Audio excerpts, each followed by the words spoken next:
అందుకనే ఆ పట్టుదలతోనే గ్రామ సచివాలయ సిబ్బందితో ఒకే రోజు రాష్ట్రంలో అందరికీ పెన్షన్ ఇచ్చే కార్యక్రమానికి శ్రీకారం చుట్టాం. ఎందుకు జరగదో చూపించాలని.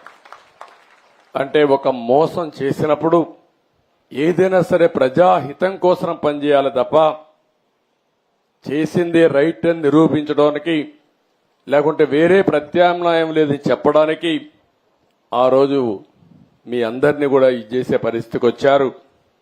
దగా మోసం మాట్లాడితే అబద్దాలు. నిన్న కూడా మీరు చూస్తూ ఉంటారు. అనునిత్యం 5 ఏళ్లు అబద్దాలతో బతికారు.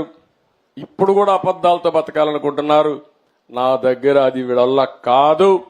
వాస్తవాల్ని ప్రజలకు చెప్పి మీలాంటి అబద్దాల కోరల్ని శాశ్వతంగా రాజకీయాలు లేకుండా భూసమాధి చేసే బాధ్యత తెలుగుదేశం పార్టీ ఎన్డీఏ తీసుకుంటామని చెప్పి నేను మీకు తెలియజేస్తున్నా. ఈ సందర్భంగా ఒక మాట కూడా చెప్పాలి. మొన్న నేను అదే మరి పవన్ కళ్యాణ్ గారు ఇద్దరం కూడా ఎన్నికల ముందే జట్టు కట్టామంటే దానికి కారణం ప్రభుత్వ వ్యతిరేక ఓటు ఒక్కటి కూడా చీలకూడదని ఎప్పుడైతే 2 పార్టీలకు ఒక అవగాహనకు వచ్చామో ఆ రోజే ఎన్నికలైనాయనే అభిప్రాయంతో అందరూ వచ్చారు. ఆ తర్వాత బీజేపీతో కలిశాం.